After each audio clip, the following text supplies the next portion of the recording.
Hi, I'm Jake. I make RPG supplements and videos about Pathfinder 2 or PF2, and today I have Podfinder here.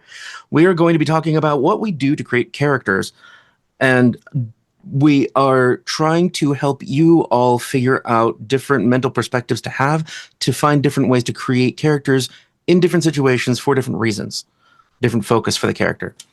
So, Podfinder, if you would please. Hey everybody, my name is Phil and I run the channel Podfinder on YouTube. My focus is mostly on lore and player's guides in video format for campaigns.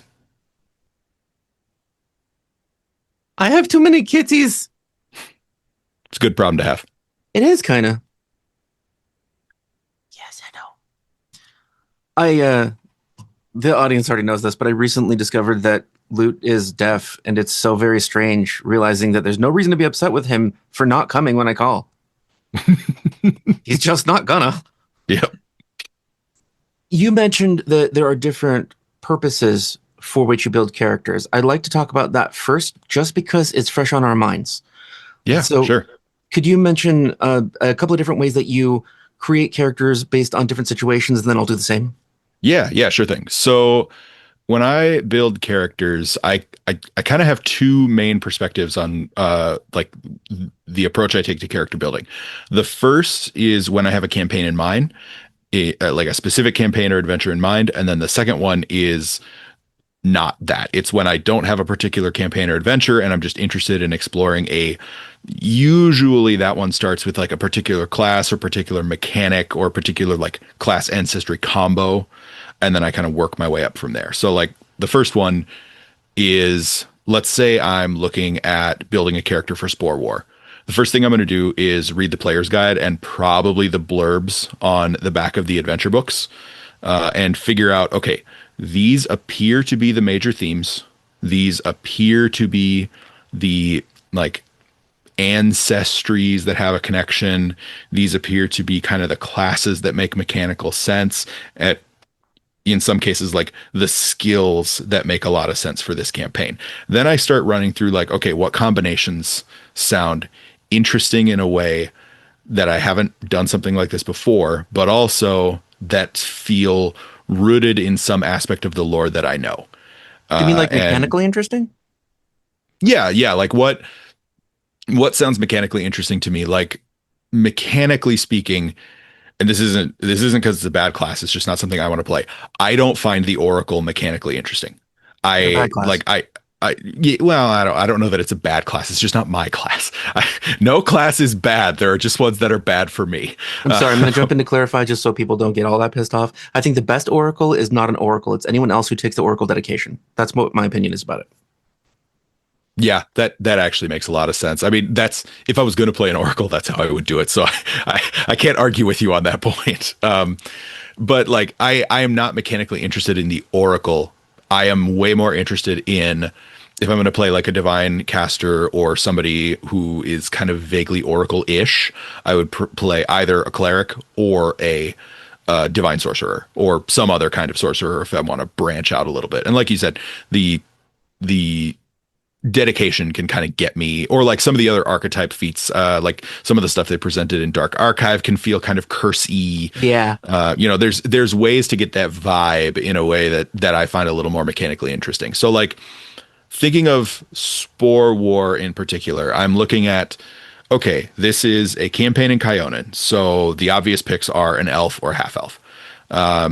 It's high level. So realistically, I could play an elf from not Kyonin. I could play a visiting elf, especially like, okay, in the lore, there's reasons why other elves are coming to Kyonin. Queen Talandia is expected to marry an elf from the Mwangi Expanse. So like Mwangi representatives are probably there right now trying to make political connections, yada, yada, yada. So I can kind of be like, okay, I don't just have to play the Kyonin, like obviously inspired by Legolas elf. I can get a little more outside the box with it, Then it's like, okay, what deities make, like if you're at all familiar with my channel, my next question, what deities make sense with these characters? Okay, it's like all the elf deities, but it's also against Tree Razor. So like I could pick Anything that hates demons and wants to protect the forest. Okay, so that opens up Erastil, Now, that are you opens picking a up deity to Milani. inform your decisions about how to create the character, or are you making deities to fit the adventure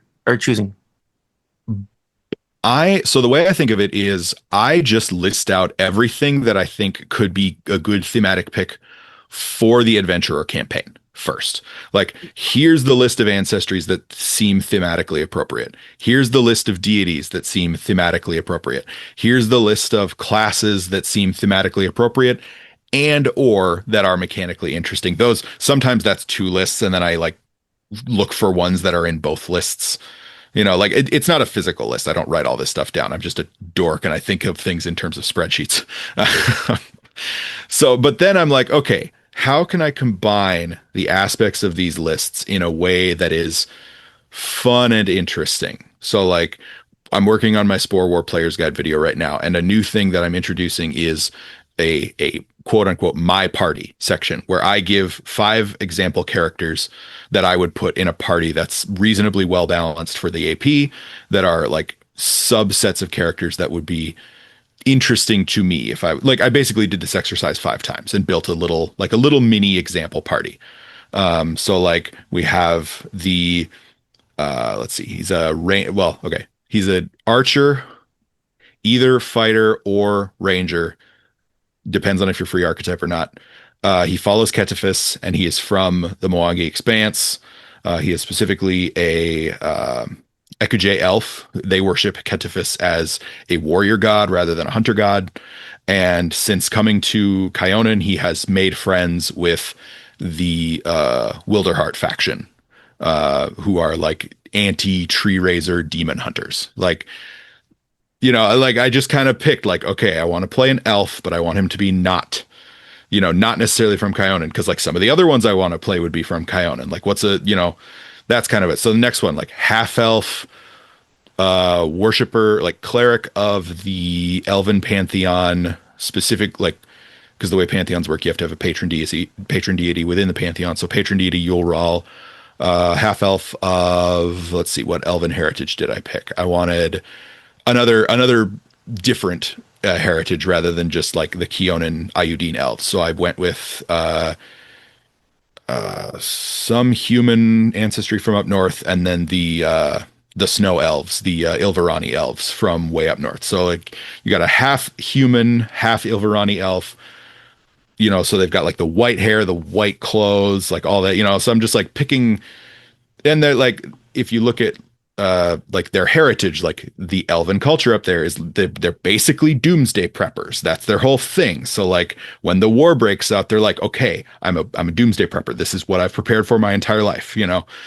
So like that's kind of the way I go about it. If I were to go into, say, curtain call, the approach is the same, but the result is way different. All right, this is a silly like overly dramatic thing, the campaign. The themes are high drama, high melodrama, high um social interactivity. So it's like, okay, immediately cross off barbarian, immediately cross off fighter, like we're not playing any of that stuff. We're playing the social classes. You're picking your rogues, your investigators, uh your stuff like that. Bard is like the big one, right? So then it's like, okay, I want to play those classes. What are the deities that could potentially work with that? We've got obviously Calistria, we've got Arche, we've got So you Shelyn, do obviously. focus on the lore for each character in each situation. Typically, yes. Like I think of what aspects of the lore do I want to leverage and build a character that I can kind of explore. Like I want parts of the lore that are thematically connected to what I think the through line of the story is going to be. That's kind of what, when I make my player's guide videos, I try to lay out really clearly, like, these are the major themes of this campaign. So if you build a character who has a relationship to this theme, you will have some kind of point where you can role play your character in a way that feels, assuming you want to lean into that, you will have the ability to role play your character pretty easily and just say like, hey, I connect to the theme of revenge and I'm a Calistria worshiper. That's easy for me. That's a big aspect of my character. I connect to the theme of fighting corruption of nature. I'm a ranger. That's in my mechanics. Or I worship Gozra. That's part of my I worship Gozra or Ketifis or these nature themed deities. Like this is a huge part of my character's internal belief structure is the ability to interact with this theme. So like that's kind of where I try to build from the ground up around those themes by tying in aspects of the lore that are relevant to those themes. Does that kind of And make sense? is that how you build your personalities as well, based on culture and then theme of the spirituality that you follow as well? Or is there another aspect that you also delve into to make the personality? Because, like, how would you role play that? Do you have a concept in mind of who this person is internally aside from all of that? Or is it sort of a melting pot? So I use that as kind of a framework. And then to me, a big personality, like one of the big aspects of the personality is, am I building this character to play where I am like my wife and I play a duet, primarily duet campaigns. Like, am I running this and one other person? Like, am I running two characters and it's just those two and then she's the GM? Or like, am I running a solo character and they need to be able to interact with lots of different people? That informs it because if I'm building two characters, I will deliberately build them to kind of play off of some kind of social dynamic, whether it be like grumpy sunshine or like good cop, bad cop, or different So you make them different foils of each other. exactly. Make them foils in some way, but force them to be together. If I'm just doing solo, then I have to be like, okay, here are a million different character hooks that I know how to lean into, that I can build my character into. GM, here are the 5 NPCs that I'm giving you permission to torture me with. Like, uh, Wow. like, so like a good example of that is like a little less specifically. This was back when I was in 1E, so I was building a little more min-maxy than I do now. I wouldn't build this character this way, but like I've got this detective character that I want to play. Her name is Jack, and she has a dead father who was killed by a serial killer. I don't know who the serial killer is, but I'm like, okay, this is his deal. He kills people and then uses flesh to stone to turn them into statues and then puts them around the city as art installations. He was never caught. If he shows up, my character's going to have some major PTSD. Have fun with that. Uh, That's taking Jack the Ripper to a magical level. yeah, but like Wow. and then like my character has a bad relationship with her mother. Here's that NPC. Here's the two cops that her dad was friends with. I don't know if they're good. I don't know if they're bad, but here's their personalities and her relationship to them. Like these are the levers you can pull, and this is her like basic personality. So it's like, okay, I want detective, bad relationship, like unhealthy obsession with her father's killer, hero worship with her father that leads to a very unrealistic expectation of like what he was and what he could be. Also, major chip on her shoulder, like kind of building up stuff. So like I kind of got off on a tangent there, but like going back to like my uh campaign specific build. So like let's say I've got my Ketifis Ranger from the Mwangi Expanse, who is friends with the Demon Hunters. Like, okay, I have got kind of how he slots in mechanically into a party, but now what do I do for a personality? Okay, so I know. I don't remember all the specifics, but like I know the Echo J elves have a specific relationship with the metal gold. Okay, what's his opinion on that? I know that they I know that he, as like a worshiper of Ketifis, but as a warrior aspect, he's going to have a slightly different relationship with nature. How is that going to manifest? And then what I try to focus on after that is, okay, what voice am I going to use for this character?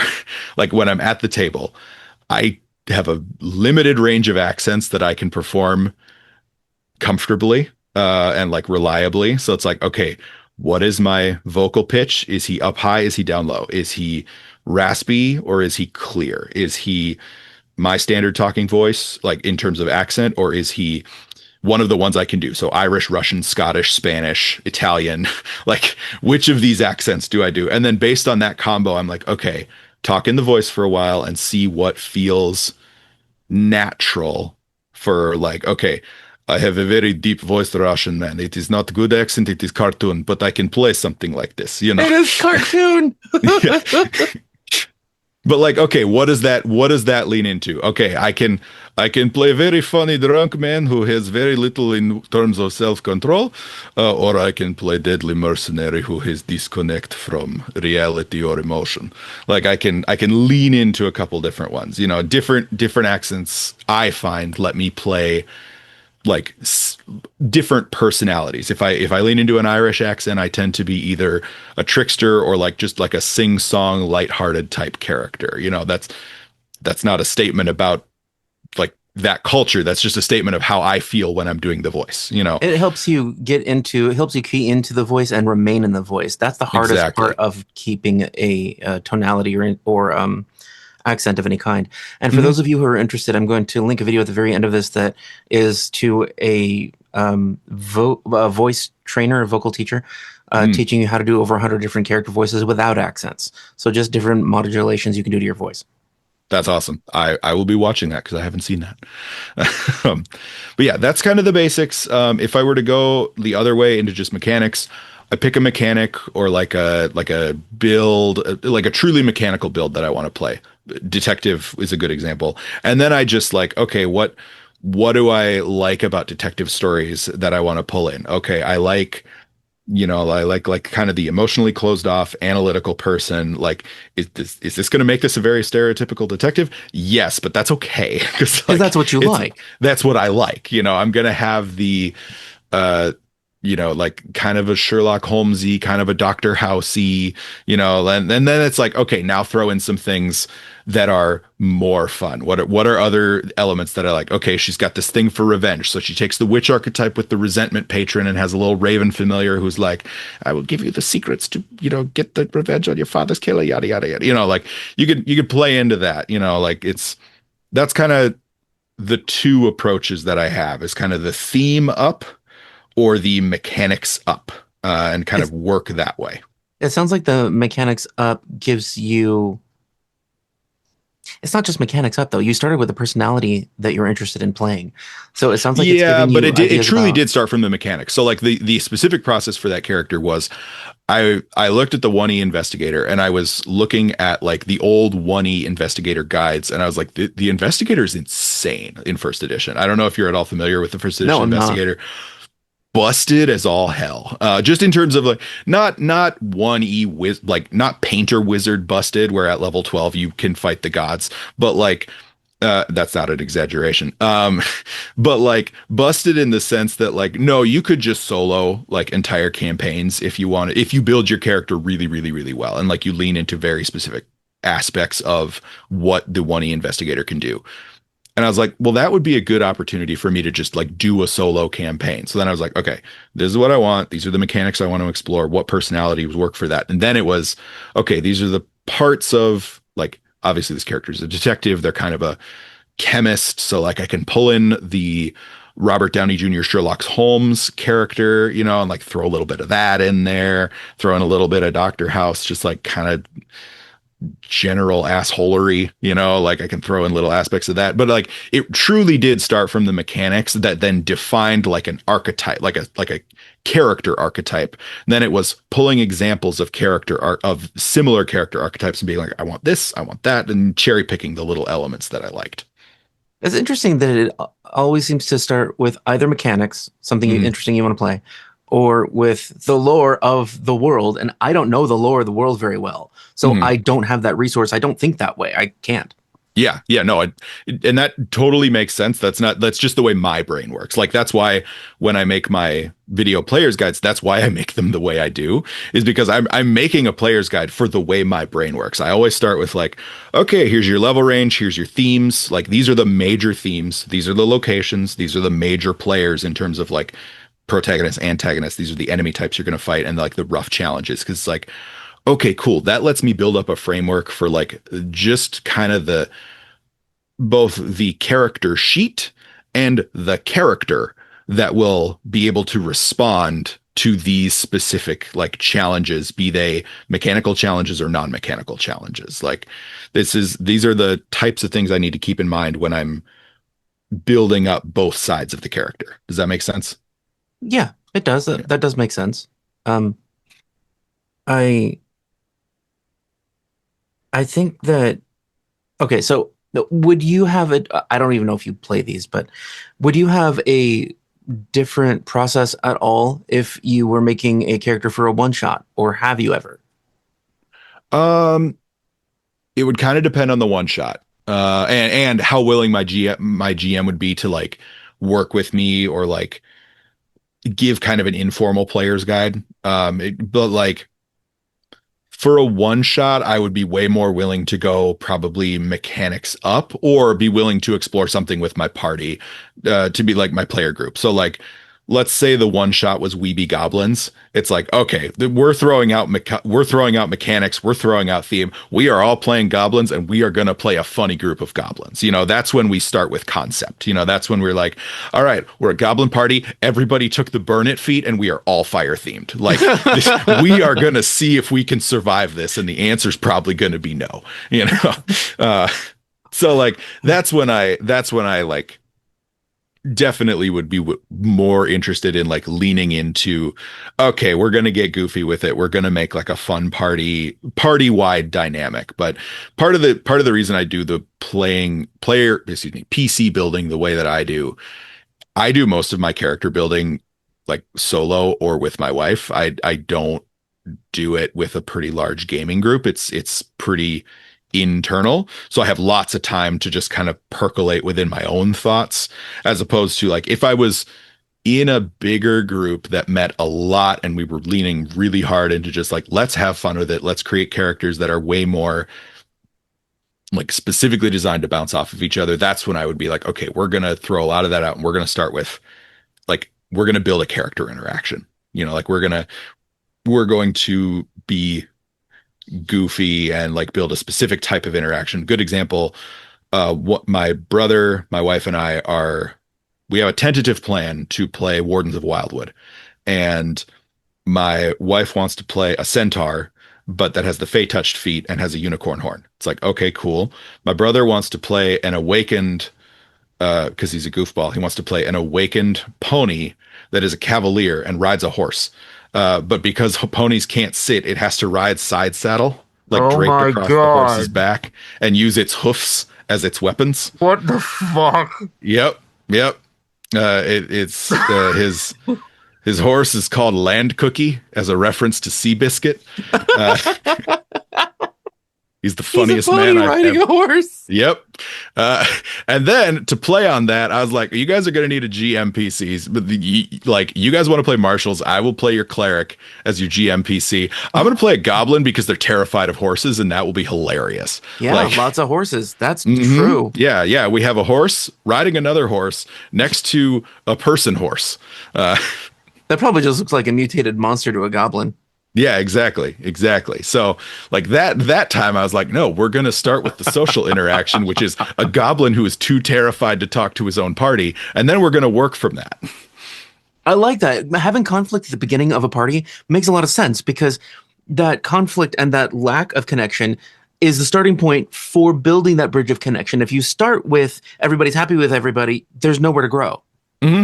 Yeah, exactly. And like that's a huge part of like character creation for me is like you don't like I build characters in a vacuum because I play with a pretty small group and I build characters as just like that's part of my interaction with the system even if I never play them. I just find it fun to build them. Oh yeah, everybody Um, does. yeah, so like this is not the way I would necessarily build a character if I was with a party. I would do some of this framework and then I would sit down with my party and say like, here's 5 ideas I have. Like which ones seem like they could play off of your character ideas. Let's have a 3-hour session zero where we sit down with some beer and chips and work out kind of where we want to start, where we want to go, and then we'll, solidify our characters after that. That is a great idea for a session zero, figuring out what story you want to tell among the players. hmm Yeah, because like to me, there's a session zero and there's a session -1. Session -1 is when you decide what campaign you want to play, like collectively, and maybe you do that like maybe it's not a session necessarily, but like it's the homework for session zero. You've all kind of aligned on what campaign you actually want to play, and then session zero is when you show up and you've already done kind of the pre-work of like I know kind of what themes we're going to be playing with, or I kind of know a mechanic that sounds interesting for me to explore based on the fact that this is a dungeon crawl or a social campaign or, yada yada yada. Let's see what we can come up with for like a party dynamic before we go into session one. I really wish more parties did that, and I think that it comes down to the GM not realizing that that matters.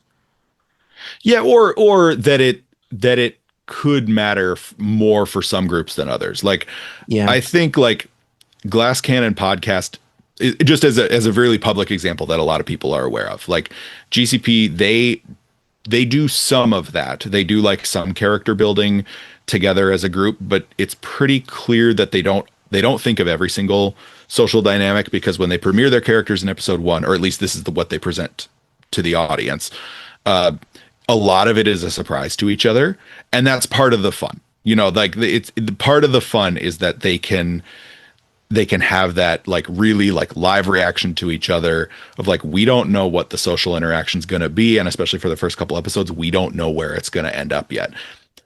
But they are also professionals and they do this with a live audience in mind. If you were at a table, the dynamic is slightly different. Like if you're just playing with your friends, like I think having kind of that investment of like, oh, this is the tone we're going for, just kind of a broad strokes outline, and these are kind of the character archetypes we're falling into. Mhm. Awesome. Because then you can start planning out like growth for your character and kind of start role playing that even early on. So, but we've talked about my methods. I know you have a pretty different method. You like we talked before this about like your method, which seems to be like building from the psychology outward. So like Yeah, you but want to like, it seems both more selfish and more universally applicable. Like it's okay, so I there are a lot of different directions that I come from, but it all has to do with the character being more of like a real person before starting the adventure. mhm. Um,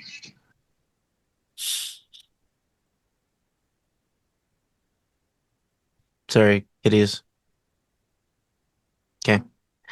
Um, they're like toddlers. You have to make sure they're not doing something stupid sometimes. I have an Uh, actual toddler, so I know what you're talking about. right. Well, I hope that's true then, because I don't actually know, because I don't have toddlers. So I sometimes it's fun to go with a specific trope and try to take that trope as far as it will go, drive it to the hilt. But more often than not, I just choose what would be an interesting psychology to get into the head of. And I've made several videos, several builds that will be linked at the end of this too, um, that are like, what would it be like if you were a life oracle and you had to grow to adulthood? What are the main components of a life oracle, and who would be the most attracted to interact with that? And a life oracle, at least what it used to be, constantly exudes, don't do that, positive energy, healing energy. So they're like constantly exuding vitality. You know what's drawn to vitality? Undead. And so, like, what if this character were in the company of undead from the beginning? And I'm like, well, what would that be like? Why would they do that? Well, vampires who get too old often feel like they're losing touch with everyone, and that's sometimes why they make new vampires. And so they might jump at the chance to feel young and feel the warmth of life again. So this baby got kidnapped and adopted by a vampire. So I have a video of this. It's called the Holy Spirit, is what I named him, and he's just this life oracle dude who was raised by a vampire who just know him as dad, and the skewed reality that he was given, and that he got, like, it's sort of like entangled. How I think it's Mother Gothel is her name. How It she's is. My 2-year-old loves Tangled. You're speaking my okay. language. Well, then you've probably seen this mentioned online that whenever Mother Gothel says that she loves her, she's talking to her hair, not the girl. Hmm. Hmm. And this vampire cuddled with this character growing up, not because he was actually affectionate, but he just loved bathing in the he loved basking in the light of life energy. Mm-hmm. And so there was like this disconnected attachment that this person had to their parent, their only parent, except they were also raised by a couple of halfling women who doted on him and showed him what life could really be like and eventually helped him escape. But this connection, but not true connection, would build an issue of basically someone being borderline, someone having an issue with interpersonal connection, not knowing how to truly connect with someone. And so they would go through life trying to figure out how to care about people without being used for their light energy. And in the end, they sacrificed their life for their teammates because they were the only people who loved them. And this is all in the backstory before you even start the character. And then when you start the character, they're a ghost now, but they returned because they really never felt that they connected with people and belonged there. And so their connection is all of their party members, and they return to life as a ghost archetype to continue the journey of self growth and to spread life and healing and love, basically, as much as they could. So that all evolved from what would it feel like to be around a life oracle and who would want to be near them? Mm-hmm. And see, I really like that. I think that's a really cool method of storytelling. It reminds me of the hearing kind of what you were describing and like in contrast to what I was describing. I reminded of this like division in creative writing that I had heard described to me when I was younger of the architect and the gardener. Now, this is not the only way to define these two terms. This is just the one I'm familiar with. The gardener is someone like a George R.R. Martin who doesn't have a complete plan in mind for how the story kind of works. They kind of lay out these characters or this idea, and they water the seeds, and they kind of just encourage it to grow, and they kind of let the vines go where they will and experience the story as it evolved, which is why we don't have Winds of Winter, but I'll let that slide. But Stephen King does that too. He builds characters and has the characters interact with each other, and that's how the story comes about. He doesn't write stories, he writes Yeah. characters. Yeah, exactly. And then by contrast, again, this is in the definition I was told, the architect is someone who kind of has a whole outline in place for how the story is supposed to go. Like they have a beginning, they have a middle, they have an end, and they write characters and adjust them until they kind of fit that story, unless they have a really good reason not to. A kind of more classical architect example would be like a Brandon Sanderson, who very clearly like lays out where he wants his story to start, where he wants his story to end, where he wants the major conflicts to be, how the characters are going to interact with each other, and then he's like, okay, now I just fill them all in with personality. It's very, very different approaches. They lead to, they can both result in very, very intriguing and interesting stories and characters. They just go about it very different ways, and I think the method you were describing sounds a lot more gardener-y in terms of character building. Like you started with this kind of seed and you took it in, like I would never, just the way my brain works, I would never have taken it in that direction, but I like where it ended up. Like I think that's a really like life oracle ghost who is desperate to experience human connection. Like that's a really cool character archetype. And there's a ton of stuff in backstory that you can play off of. There's a ton of like interactions that you can get to, but you got to it in a completely different way, right? And it's just a question of like, okay, now you just need to, like, all you need to do now is like find a cool party to slot that into, and you've got like a ton of like rich, interesting interactions to build up with, especially because like I guarantee you no one at that table has a character who has interacted with a character like that in their backstory. So like this could be fun, Yeah, when just now I was like a little bit embarrassed that I can't use lore. So I imagine you would have a completely different perspective, and it might feel a lot richer to a lot of people, but I don't know that. But see, it's not as psychologically rich. Like my characters have a bunch of lore connections, but like that doesn't mean anything to if I'm with a group of players who don't have lore connections. Like yeah, all right. Okay. Like if I'm playing with a group of people who just kind of just play the APs as they're written and don't really read the Lost Omens books. Great, right. I did all this work that I can't really do anything with, I've had similar things in Toril for Forgotten Realms, the D&D 3rd edition, and Mm-hmm. I've gone up to another character and been like, "Where are you from?" And they're like, "Nunya, Nunya business." And I'm like, "Well, that's great. There's no reason for me to know lore at all." Mm-hmm.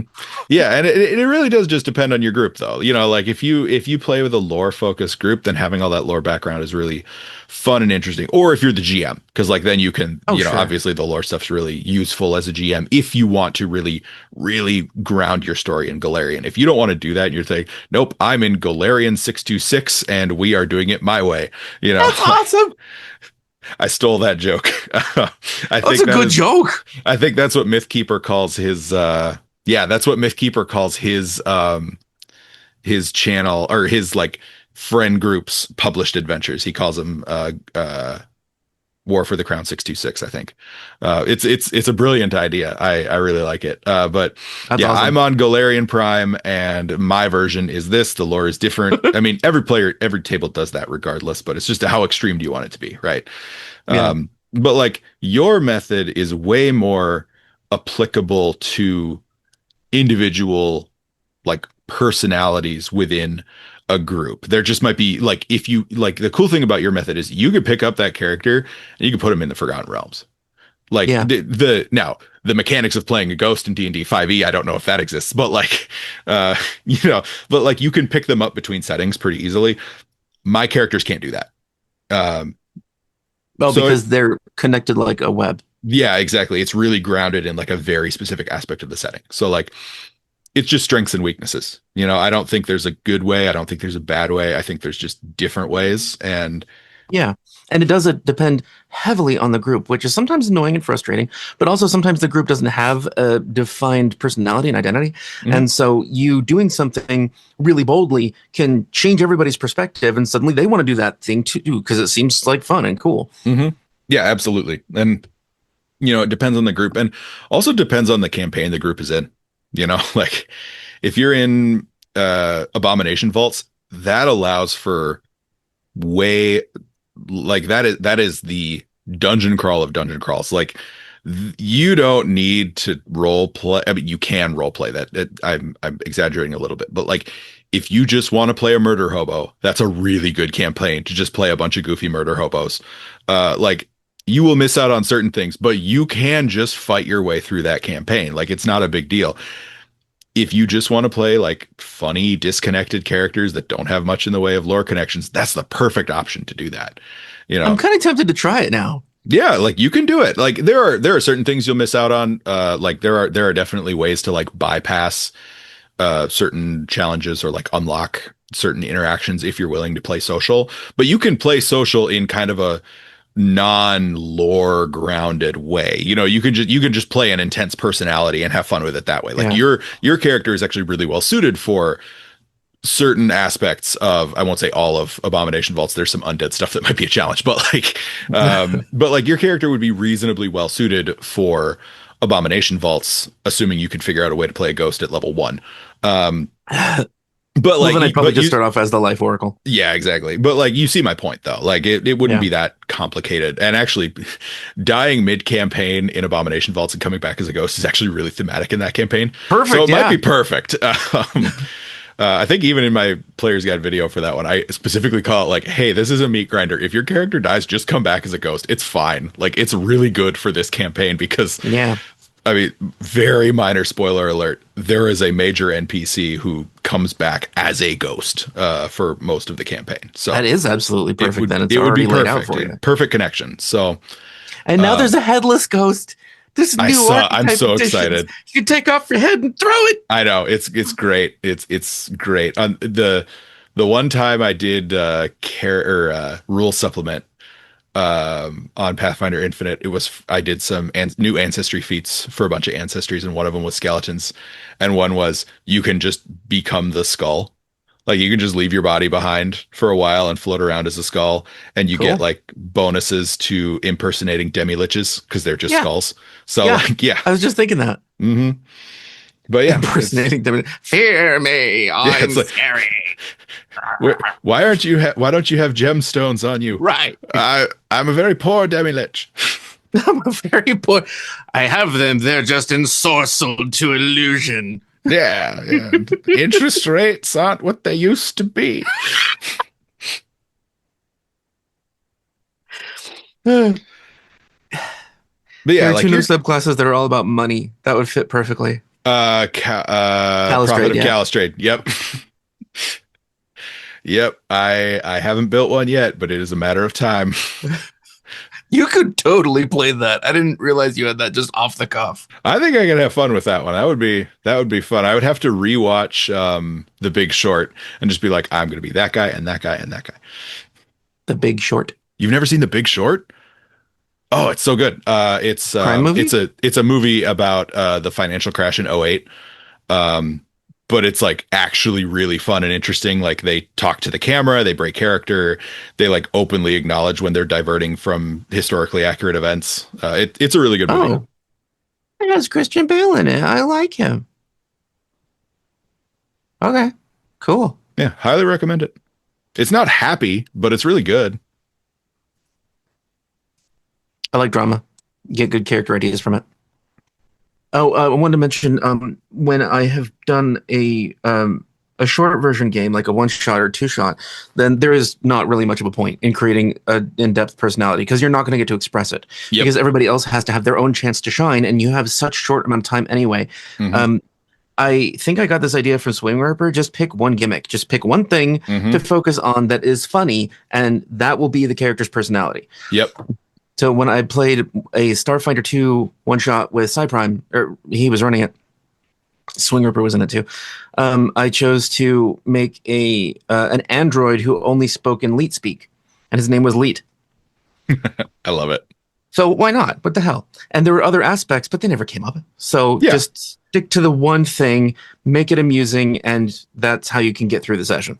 Yep. Yep. And like especially for a one shot, don't be afraid to get weird with it. You don't have to worry Oh about yeah. how your character is going to interact with the world after this hour and a half or whatever. So like I made a video recently about the Claws of the Tyrant adventure anthology, which is 3 short adventures. First one is zombie survival, second one is heist, and the third one is it's a little bit longer. You play for 3 levels as like super high level members of the Knights of the Last Wall and their allies.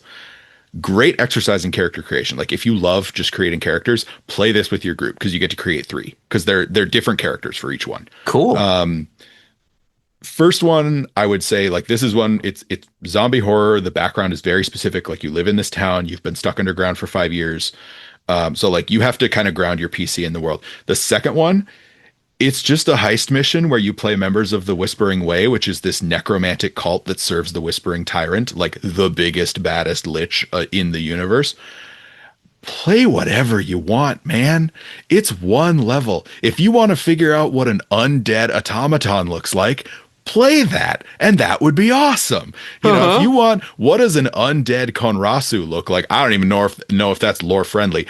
Do it. Play a rotting tree with a dead Aeon stone at its core. That sounds cool. You That know, should totally have the colors inverted so it's white with sparkly black. like you could have a lot of fun with that. You know, like just get weird with it. Like what happened? Like why is there a Kashrishi in the Whispering Way? Like from 1,000 miles away, why is this 3 foot tall rhino with 4 arms here? Don't worry about it. He's here for a job.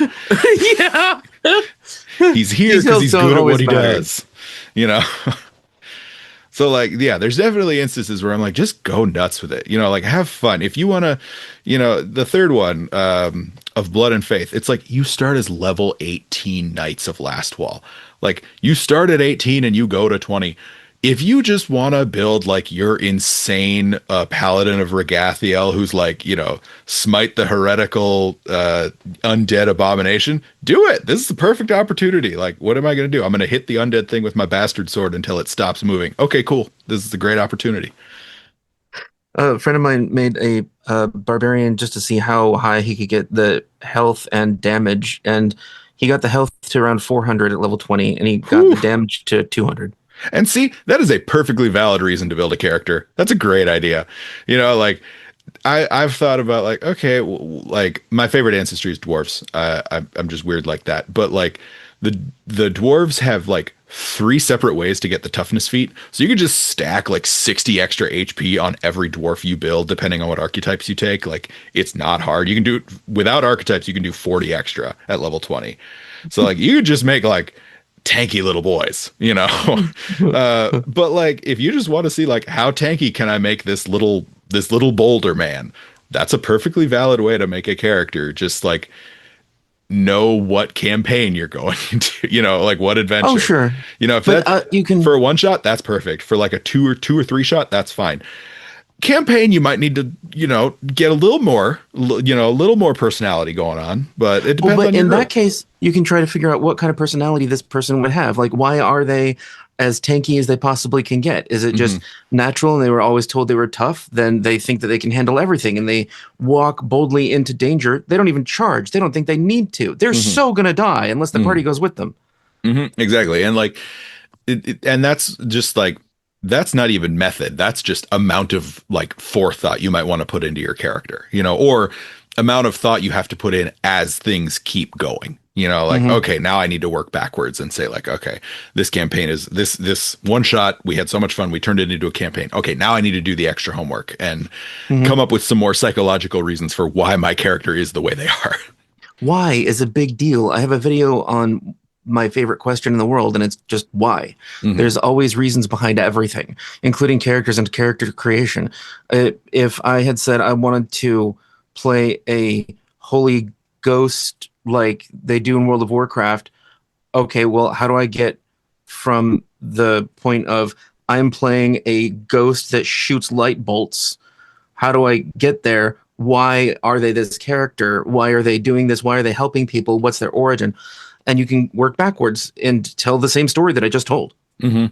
Yeah, you can absolutely do that. And that's, I mean, that's one thing I will give the creators of Pathfinder a lot of credit for. Like the ABC system in the ancestry background class, like I think that does a pretty good job of inducing some of those thoughts. Like ancestry, let me rephrase that. It allows you to kind of, it kind of guides you in the direction of those thoughts. It's up to you to take it. You know, it's up to you to take the bait. But like you get ancestry, it's like cool. If I just like look up the basic ancestry stuff, there's enough information for me to like, okay, these are some basic like kind of cultural quirks that I probably grew up around, or like the player's guide for a specific campaign might say like, oh, you're in the Mwangi Expanse, so like these are kind of the cultural ties that you might have or something. And then like you look at background, it's like, okay, cool. The backgrounds, and especially the campaign specific backgrounds, which are a lot more detailed, those like provide a lot of potential personality traits. They provide a lot of potential motivations. And then the class is kind of like, okay, I've got this kind of cultural background, I've got this kind of personal background. Now how can I express that through the mechanics of what my character actually does? So I think Mhm. it's very basic, but I think the way they've kind of defined it is a pretty slick system for kind of inducing players to think in that way if they want to. I agree, and especially with backgrounds, because there are, what, 200 backgrounds now? There's a shit ton of It's backgrounds. so many backgrounds. And so, like, I'm on PF2 easy often, just scrolling or doing Control F. What gets risky surgery? Hmm. Hmm. There's just so many options. Like, even with just risky surgery, I think there's three different backgrounds that get it. Hmm. Is it, hang on, is it the barber? Is that one of them? I was Yeah. trying to see if I could remember that. I think it's the barber. Um, was it Barber or Butcher? No, I think it was Barber. Yeah, it was Barber. Because in that time period, medieval times, the barber did also do surgeries. Oh yeah, yeah, yeah, yeah. And and also the campaign specific ones are really a good thing to dive into if you're looking for a specific feel. Mm-hmm. Then just go to like just type into Google rare Pathfinder backgrounds, and it'll pull it up on Archives of Nethys, and you can see, which has been having issues lately. I don't know why, but it'll show you all the different adventures that you can pull these rare backgrounds from, and some of them are just perfect for certain character build ideas that you never thought of. Like Yep. the Stolen Fate has one of them that gives you toughness Hmm. and a semi diehard feat at the same time. Hmm. Yeah, yeah. The campaign ones are, I mean, they tend to be a little bit more powerful. So I definitely get why they're listed as rare. You know, I would always say like, yeah, get your GM's permission because like if one person picked a rare background and everybody else picked a standard, there is going to be a very slight power gap, especially at low levels. Yeah. But as long as you get GM's permission, like they're very rich. You know, like they're super like I'm thinking of just because these are the ones I've read the most recently. Like the Spore War backgrounds are incredibly rich and detailed. Yeah, they are. There's like student of archery. It's like cool. You're not just like an archer. You're a teacher. Like you have wandered the world and taught other people archery. Obviously, that's intended for a higher level character, but like that's a really cool background. You know, Hmm. there's a lot of like really rich, interesting backgrounds in there, and they're really well suited to those campaigns, but also campaigns that Sure. just fit similar themes. Right, like Gatewalkers gives you access to deviant feats, the backgrounds. Yeah. Yep. Exactly. Like those are cool. You know, like you know, regardless of your opinion on Gatewalkers, a lot of the stuff in that campaign is really, really, really cool, including the Yes. backgrounds. I keep looking at the deviant feats that I think came out in Spore War. Um, do you remember if that one has deviant feats in it? I think it does, but I don't remember the back matter as much. I'd have to go look. Oh, that's okay. That's what I focus on. I could So, literally lean down and pick up my copy. I'm picturing. Never mind what I said earlier about just your mouth being in the middle of the icon for your avatar, Ah, just like leaning slightly diagonally to get book. the little star points just extend and the little hook part just grabs a book. Yeah, Oh no, it's the greed rune. The little fingers open up and they grab a book. That's what it is. The yellow that's one. perfect. Hmm. You love the runic magic. Why are you licking the wall? Cats are weird, man. I've used that exact sentence on my child at one point. So it's not just cats. Okay, good. I've also used the same sentence, but why are you licking the carpet? So uh, joys of parenting. I don't know if your toddler has done this yet, but be forewarned, it is natural instinct for some toddlers to carry around their feces after they have defecated because they think it's part of them. Mm. Oh, I'm prepared. Potty training is starting soon. Awesome. It's a matter of time, but we will deal with that when we get to it. The kid doesn't realize anything's wrong. They're like, what? I have another arm with me. All right, back to character creation. Well, I guess in a sense that we are talking about character creation, just IRL character creation. Yeah. What are the stats of your toddler? High No, I wanted charisma, to. low everything else. Yeah. Very loud voice. I wanted to know how. Oh, I was mentioning Spore War. I like the deviant feats in the back of that one.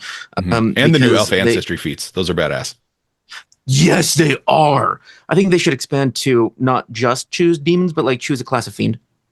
Yeah, I think that would make sense. I get why they did it like again in the lore because like the elves Sure. of Keonan are specifically focusing on fighting Tree Razor, but like if you're an elf who's from the World Wound, like pick you know, like again, that's demons, but like if you're an elf who lives near uh why can't I think Cheliax, like pick a Yeah, devils. Like it's fine, you it would know. make perfect sense. Yeah, again, if you're playing an like honestly, if you're playing an orc in the Mwangi Expanse, like orcs in the Mwangi Expanse are demon hunters. Just give them access to a version of that feat, you know. Totally.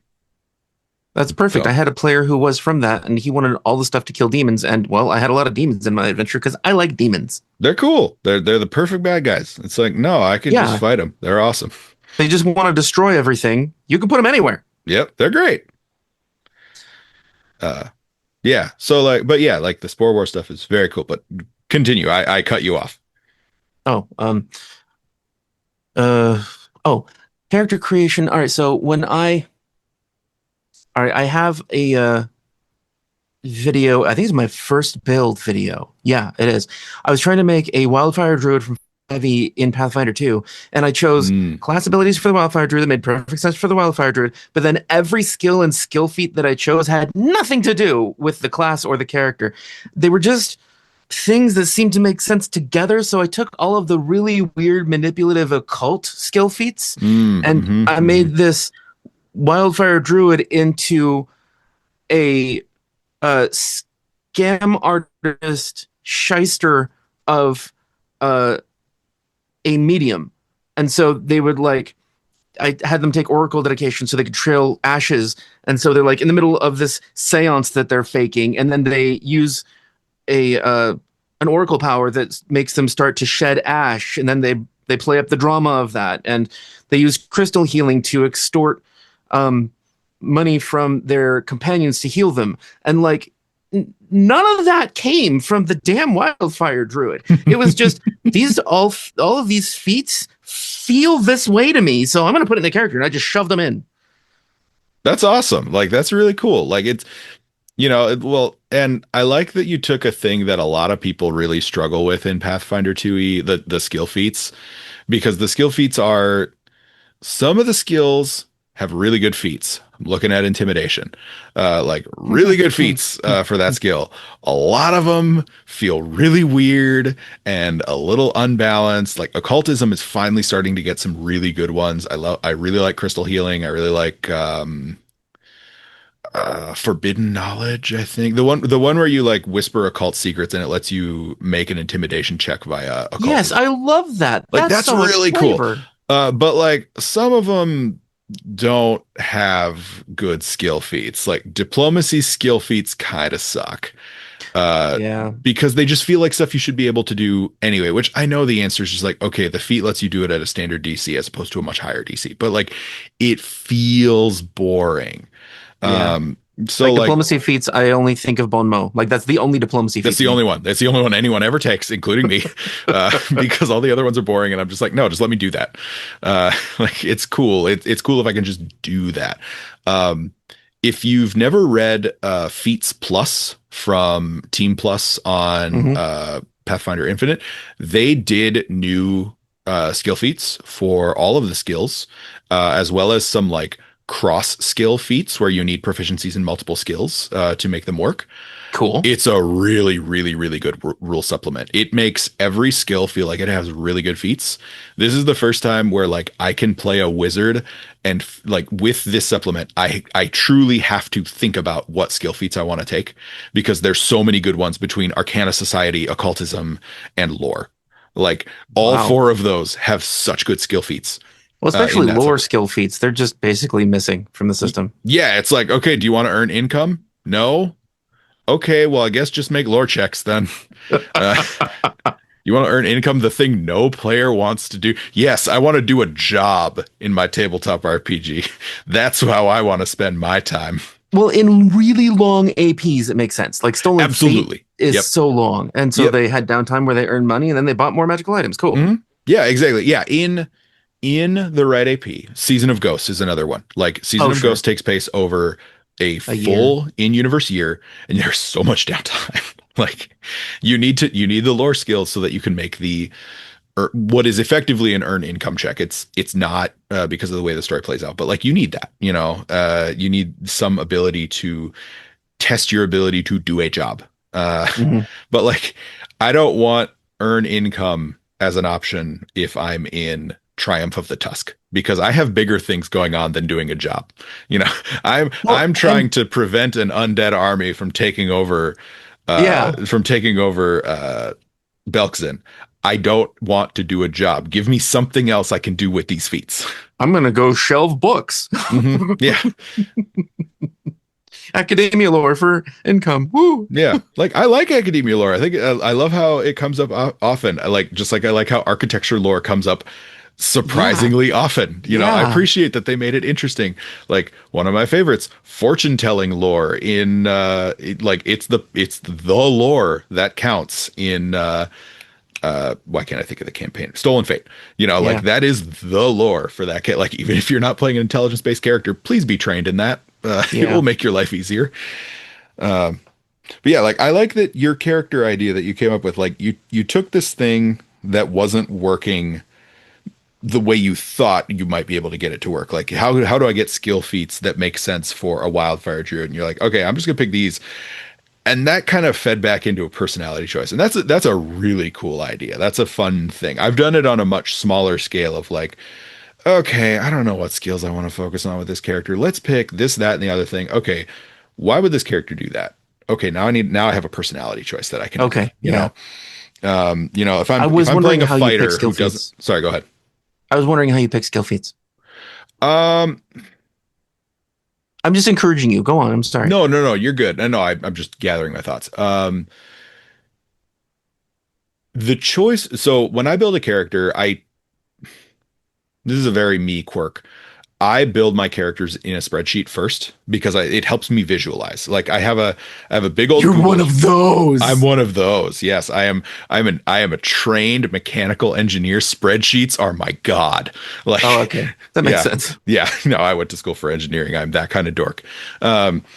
Like, no, spreadsheets are like my jam. I've made like automated character sheet updaters in Google Sheets that I like share with people and stuff. So like you just adjust your level and it readjusts all your stats for you.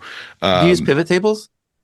I am not huge on them, but that's It's because I mostly for don't. finance. Yeah. I know guys who use them and I occasionally use them like in work. I don't use them outside of work. So Yeah, okay. I was just wondering if there's any application for RPGs for it. there absolutely is. I am not familiar enough with them to implement them. Um, Okay. but yeah, so I build my characters in a spreadsheet and like the way I have my spreadsheet organized is I go um, level 1 through 20 along the side, and then I list um, the skill. How do I do that? So I basically have columns after that, and each column represents a different aspect of the character. So like I start with the skill increase, the skill feat, the uh, ancestry feat, what's the other one? General feat, and then class feat, and then next to that I list class feature. So then at every level, I just read across the row and I'm like, at this level, I get a class feat. And then I also get a class feature and I also get a skill feat. And I don't think that's how any actual level lays out, but you understand my point. So Mhm. then I'm like, okay, now I kind of like, okay, I know what class I want to play. Let's just use a fighter as an example. I love fighters. I want to play fighter and I want my fighter to be a, I don't know, one-handed sword and board fighter. Like, what is it? What can I do with that? Okay, so I'm assuming someone over here does not like fighters. I have a video on why I hate fighters. That's fair. Let's pick something a little more neutral. I am No, going that's to fine. I play. am listening. I am No. curious. I get where but fighter's actually a tough example because he doesn't have fighter does not have a built-in like sub like secondary stat. Like you just put points into con, dex, and strength, Yeah, and then it doesn't like I always put it into wisdom because I don't want my will save to suck. sure. But like And beyond that, it having a doesn't confused matter. fighter sucks. Fighter doesn't suck. He's just limited in his capacity. No, I said having a confused fighter Oh, sucks. I misheard you. Um, yeah. So like, but like, let's do Magus. I like the Magus. Magus is like fun and he's got an intelligence like he's got a key intelligence score like so you've got your Magus. Okay, my dex or strength. Okay, that choice dictates, do I put my points into acrobatics or do I put my points into athletics? Which of Sure. those do I want? Then I have intelligence as kind of my secondary, and I might have some wisdom. Usually, if I'm playing a Magus, I'll have just enough wisdom to get my will save not to suck. Uh, but I will probably just crank intelligence up as much as I can. I know you can play dumb Magus. I don't like to play dumb Magus. I think it feels wrong to me. It does feel wrong. I Yeah. cast spells. Yep. Boom. Yeah, I mean, it's funny the idea of like muscle Magus. He's like, I know just enough magic to cast lightning bolt, and that's it. Like that is very funny to me, but it's not someone I would actually want to play. I really like my Magus who just feels like a wizard who learned how to fight. You know, like Sure. he went to Yeah. wizard high school, but then got a like football scholarship and didn't go to wizard grad school. You know, Well, like. that's the appeal of a Gish. I don't want to play a barbarian that also somehow shoots lightning. Yeah, if I did that, I would play a Blood Rager, but Yeah, especially a there you one-E go. Blood Rager. But So like, okay, I've got intelligence. Okay, now what skills do I want to play in? Okay, what campaign am I in? Am I in a social campaign? Okay, I'm gonna do society. Am I just in standard? Well, then I'm just gonna do the classic Magus and do Arcana. I probably have one extra skill increase because I can get 3 to legendary at level 20. Usually, I think about occultism next after that. But again, I might lean into society depending on the campaign. If I'm in War for the Crown, it's society. Uh, if I'm in the other one, there's only the one other campaign. I was just thinking that. No, Yep, there's only one other adventure. If I'm in anything like more combat related or like with some ghosts and stuff, then I'm going to pick occultism, right? Like and it's a nice coverage for Arcana. Arcana gets you so far. Occultism can actually cover a lot of Arcana's weaknesses, just in terms of like limitations. Like it can do a little bit of healing. Like if you get trick magic item, you can pick up soothe and boom, Yeah, you okay. can heal. But then I'm looking at like, okay, what skill feats do I want? Obviously, like at legendary, I want to be able to use unified magical theory, so I can use my Arcana to identify spells from all schools. Yeah. Easy. But beyond that, like the Arcana ones all kind of suck. So I list out all the ones that I want from Arcana. I list out all the ones that I want from Society or for Occultism, and then I list out all the ones I want from either Athletics or Diplomacy. And next, when I list them, I list out what level they're available at.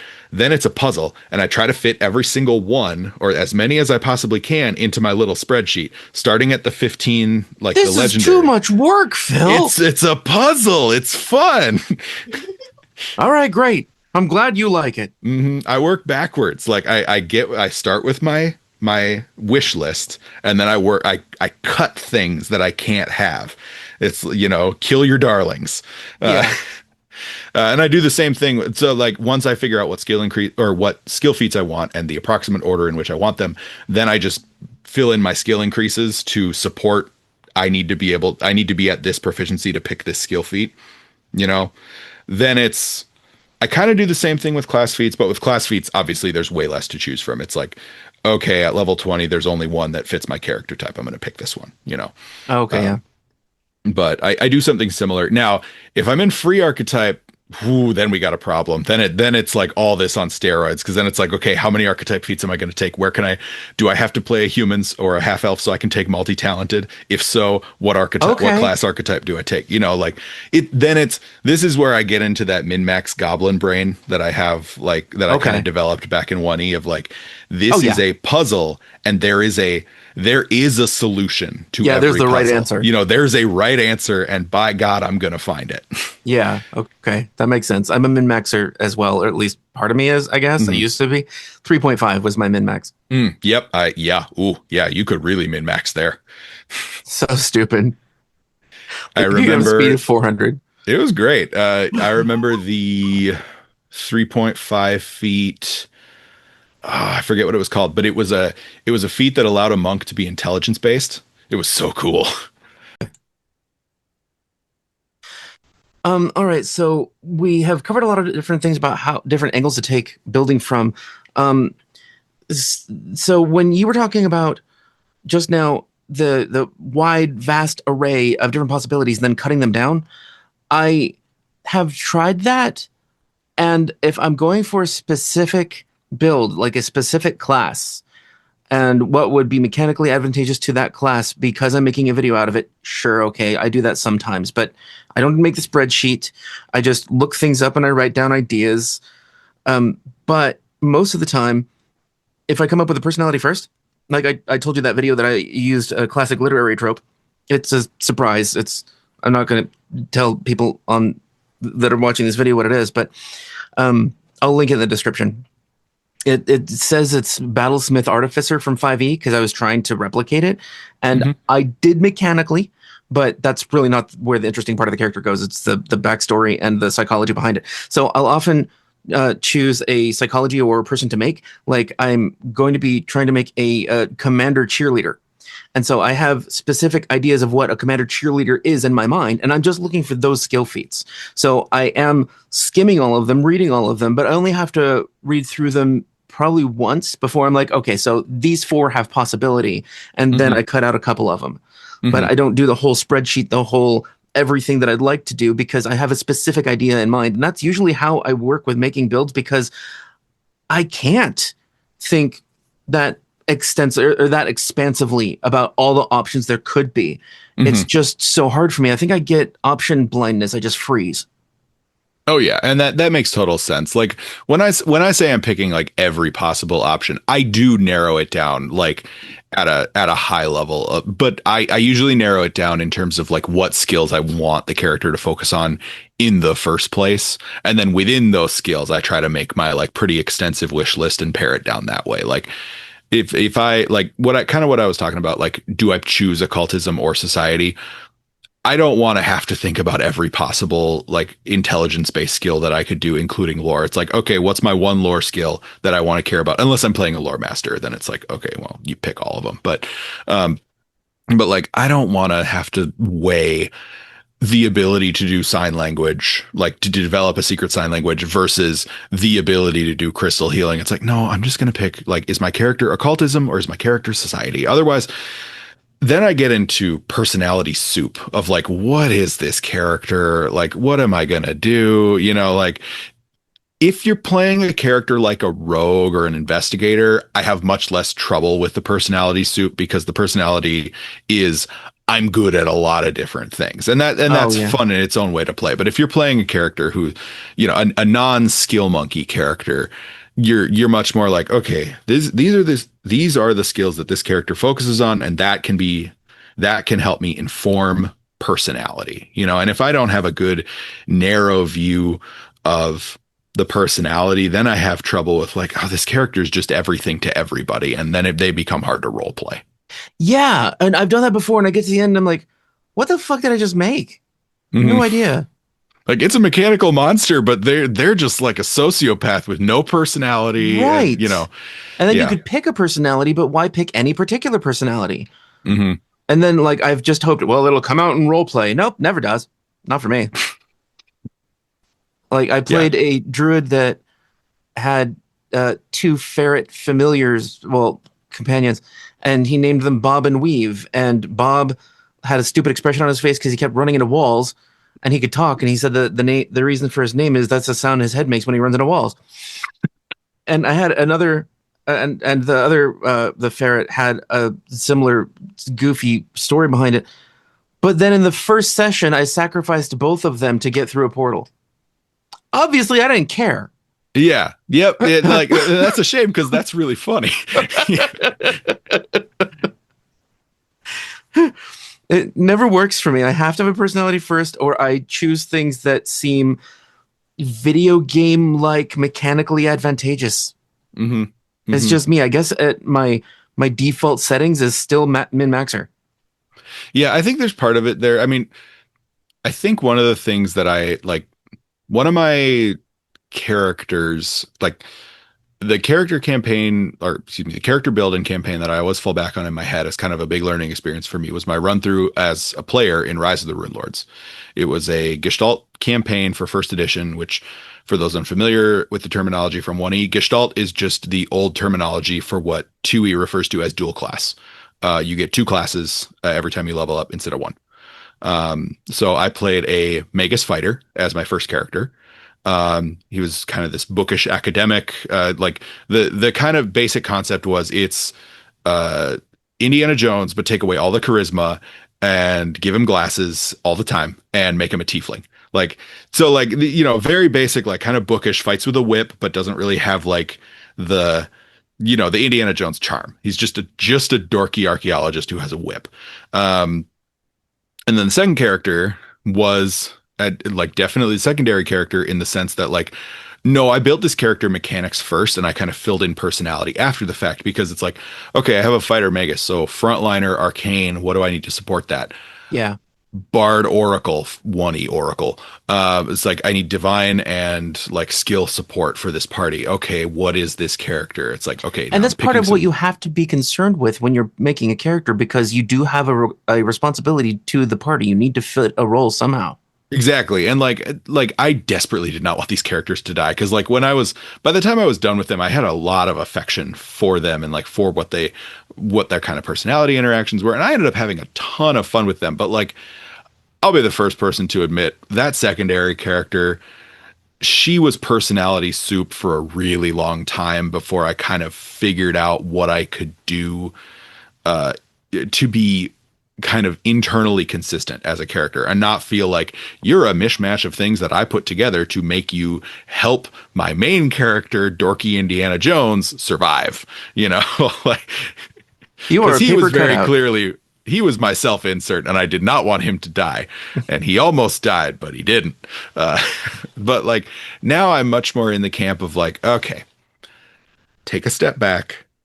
It would have been more fun to play a character first and a character sheet second, as Yeah. opposed to the way I did it. So I like like the that's way of kind of, putting it. yeah, like character sheet is all well and good, and I will min max the hell out of a character sheet, Yeah. but I want to do it in service of keeping a character that I like alive. You know, I don't Yeah. see min maxing as a problem as long as you're doing it in service of having a good time, and that can be like making your GM beat their head against a wall as long as everyone at the table, GM included, is on board with that. Right. But it can also be, sorry, go ahead.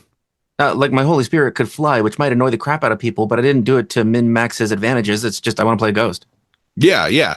And like if you know, meanwhile, like if the way you have fun is by building a character who has these strong thematic connections to the story and their fellow party members, there is no problem with min-maxing that character within the limits of their personality decisions to maximize the amount of time that you have with that character to prevent them from just dying when they made a bad roll.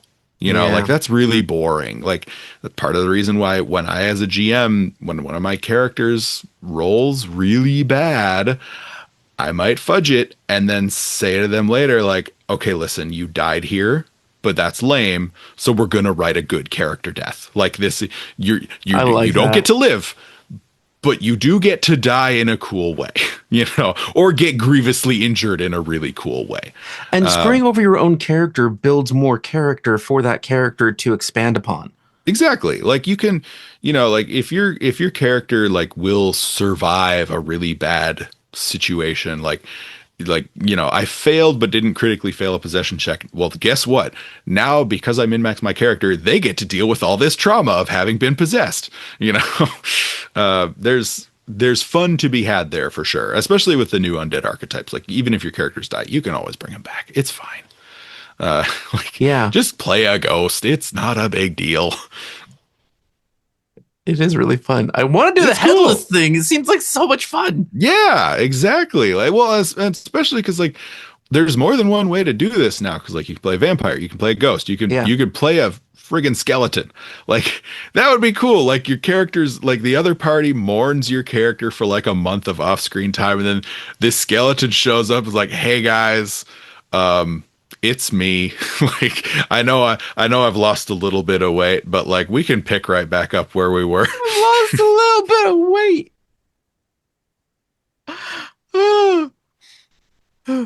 I want to someday make a character that seeks out being a vampire so they can lose weight. Because when vampires die, their internal organs shrink up, so there would be like a new slimness to their body.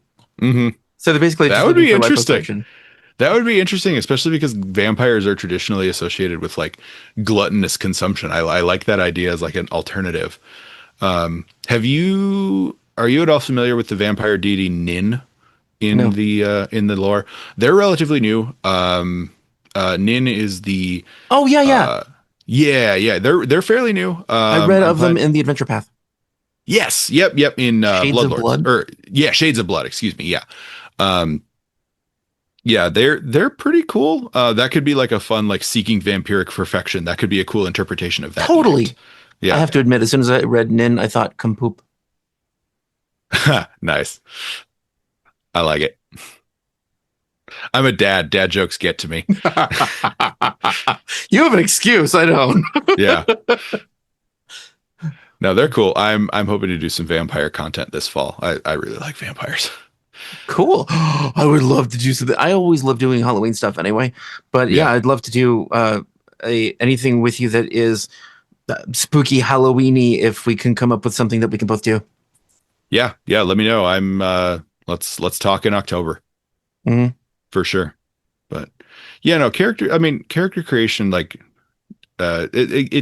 it's one of my favorite aspects of Pathfinder because I think the system does it really, really well. Yeah. Like I, not to throw shade at 5e because there's a lot of stuff that 5e does really, really well too. It's really good at like kind of freeform storytelling and kind of a more rules light approach, which I think suits a lot of groups really well. But in terms of integrating mechanics, personality, and like true freedom of choice and like differentiation of ideas, to me, Yes. Pathfinder is the superior system. And one of the reasons it's a superior system is because the character creation here is just so much richer.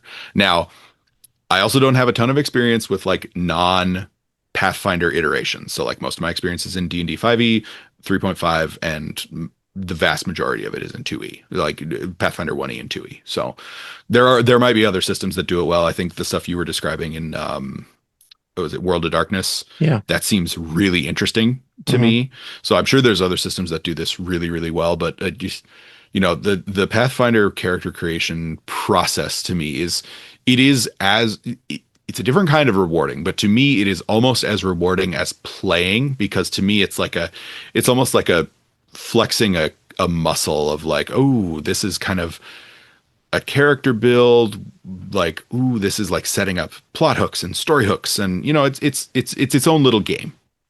Yeah, it feels like story writing when you're Hmm. making it up. I just realized yesterday that I recently did a series about the five-man band and trying to make characters with a group on live Mm. stream. It was Hmm. just me, but people in the chat were coming up with ideas and we were voting on them, making up a whole group. They ended up being animal-based planeteers, if you're familiar with Captain Planet. Yes. Yep. Hmm. Okay, so they're trying to like bring societies back to nature because they've all been harmed individually, separately by things that were like industry and like Yeah. humans. Yep. And at the very end, the last character that we all made was a flesh warped who was a commander and volunteered to become a super soldier to help his country. They screwed him and mutated him, so he has a tentacle arm. And I realized yesterday I can make him a fucking cyborg by combining automaton and flesh warp. Yep. And he shoots laser beams out of his freaking eye, and he has a big tentacle because now he took Flip It contestant. Yep. That's awesome. And the fun thing is you can do that two different ways. You can do automaton or you can do android. Like they Right. both work. And Hmm. that's before a class. You already have Hmm. a cool, fun idea before any classes or archetypes. Yep. It's awesome. Like you can have so much fun with it.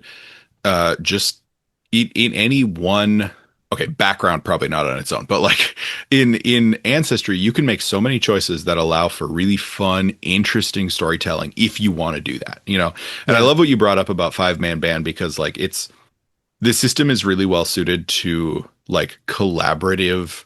I mean, obviously it's collaborative storytelling, but like collaborative party creation, the system is pretty well suited for that True. because it's pretty easy to like in my mind, the system is pretty forgiving in like what does it take to build a balanced-ish party? Like I'm throwing the ish on there because like any good GM will tailor a campaign to fit a party within reason. Like obviously you can't account for five wizards. Like there's no fixing that. I had Not really. I had trouble Um, accounting for a mystic and how good they are at healing. I had to throw more shit at my group last campaign because they just healed through everything. mhm.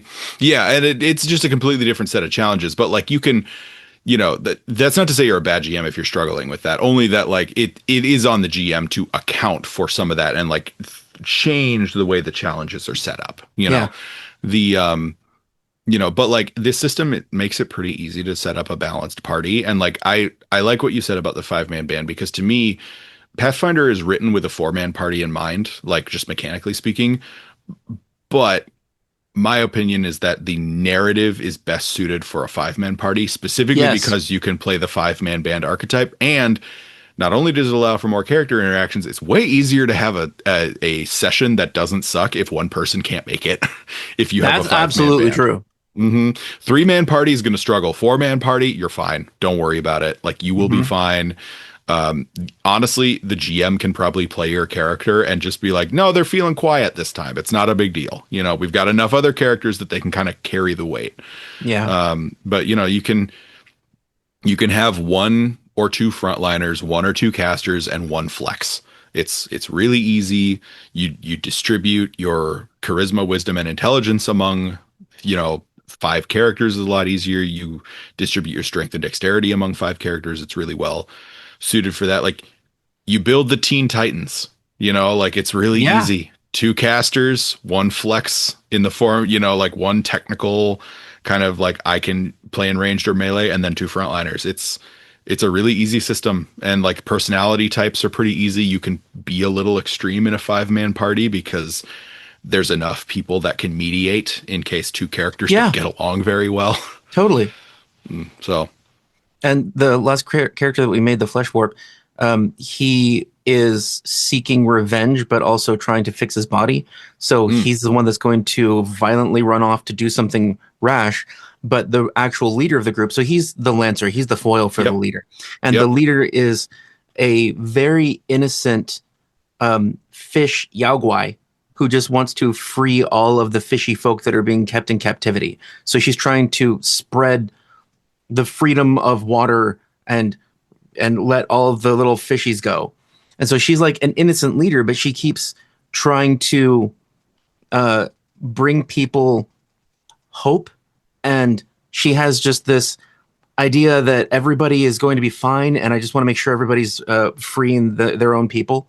And so the dynamic between the two of them is always going to clash, which is great because then the hmm other three people can say, hey, you have a point for this and you have a point for this reason. Let's do this instead.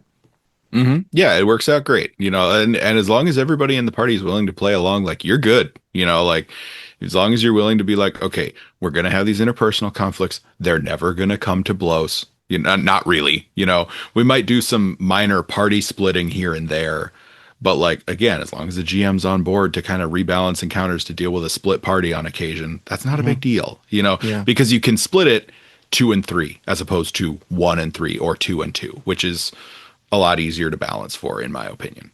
Plus, the GM can always kidnap one of the people and they can still face challenges. Very true. Yeah, exactly. A 4-man, like I was saying, a 4-man party is still completely viable. That's what the system is designed for. Hmm. Yeah. Well, cool. I think Yeah, we hit most of the character I creation agree. stuff I wanted to talk about. I mostly wanted to try to get more of a bead on understanding how other people approach skill feats. Because for me, since I already have a specific idea in mind, I'm like, does that match? No. Does that match? No. Does that match? No. That matches? hmm Maybe. hmm So I I just approach everything from the perspective of already being that character. Like I'm thinking, what hmm do I want to be able to do? And hmm I know some people, like my friend Zarquan, he creates all of the mechanics of what would be fun to play and how powerful and utility, how versatile he can make that character. And then he applies personality. And I don't get it. I don't know hmm how you can apply hmm personality to something you've already made. Yeah. Yep, that was very much where my headspace was at when I was my, min-maxing gremlin self in 1E. I still consider myself a min-maxer, but now when I'm min-maxing for thematic and lore connections that I can then leverage into a personality and then mechanics that back that up. It's a different kind of thing that I'm optimizing for, and I'm never going to get out of optimization brain. Like it's just the way my brain is wired.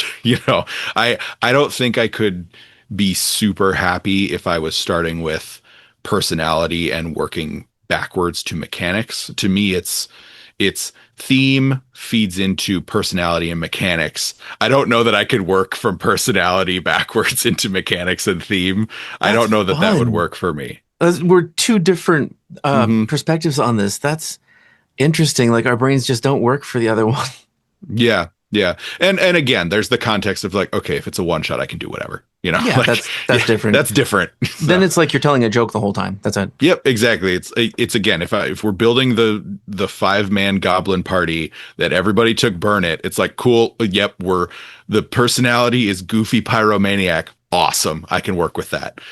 Side note, I love that goblins have a high level ancestry feat that allows them to do any stupid shit they want to and not be hurt. It's great. I also like that they have very sneaky and then very, very sneaky. My two favorite ancestry feats in the entire game.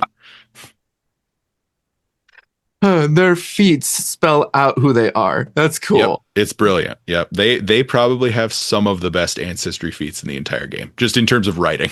No, I agree. I actually looked at the goblins for the flesh warp because I was trying to figure out how you can make a tail into a tentacle.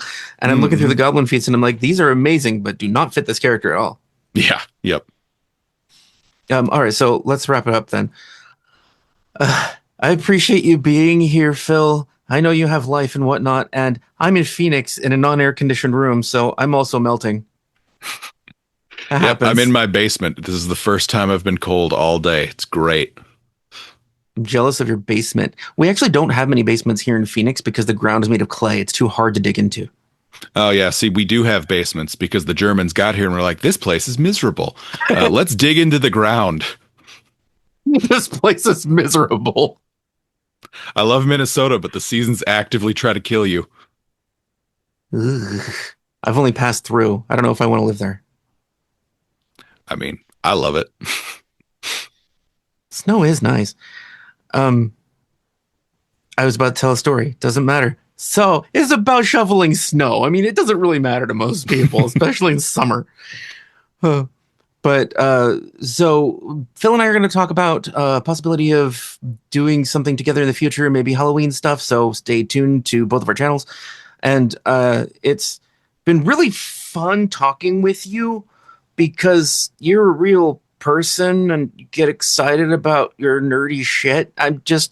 It's nice to connect with somebody who's like real and you're open and vulnerable. This is nice.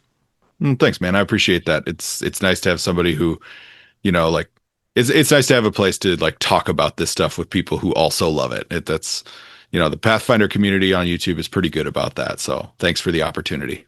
Yeah. Oh, and I'll send you the link personally to the 100 Voices thing after this, just so you have it. That's awesome. Thank you. Yeah. Thanks, everybody. Bye bye. Bye. He's waving. You can't tell, but look closely at the mouth. I'm waving the little greed hand.